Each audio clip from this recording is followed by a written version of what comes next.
Foster from AGC News Channel 12, where today, 1 year ago, thousands of students partook in a student-wide protest as revolt against the newly created Afrikaans Medium Decree.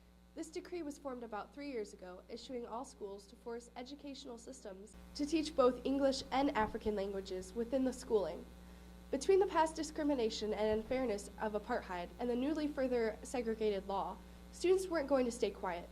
According to our sources, the protest was planned by the SSRC, also known as the Soweto Students' Representatives Council, with acclaimed peaceful intentions. However, this protest didn't end so peacefully. Within minutes, the protest was interrupted, only with chaos and disorder. Policemen appeared, threatening the students with weapons and tear gas. Violence erupted everywhere as innocent lives were harmed through these attacks. Horrifying images and film clips are being released, truly depicting how horrible these attacks were last year. As people received news of the uncalled-for uprising, they were outraged. Today, we have a witness with us who has words to describe the horrors and intentions they have observed. Here is Dorothy Malefi with her story.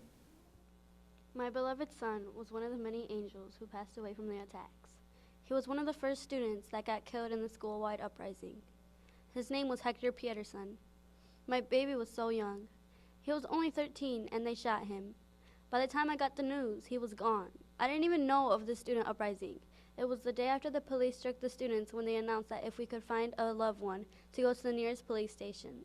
It wasn't until Monday when I went back to the mortuary and found my baby. My little boy was always smiling, and all I knew was that I had to stay strong for him.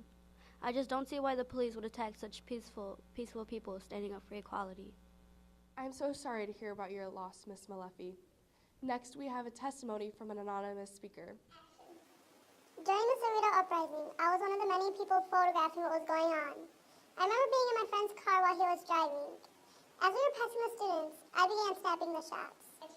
I knew that the police were going to confiscate what I had taken, so I made sure to keep the film hidden in my bag. After taking a picture of the students, I made sure to help them, so I put them in my car and my friend and I took them to the nearest clinic. It was a horrible experience. I felt like I was in a nightmare.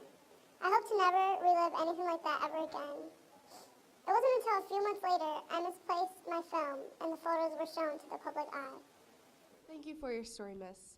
As of today, people are arguing whether the photos taken are authentic or not. We'll be right back with the 8 o'clock news right after these words from our sponsor.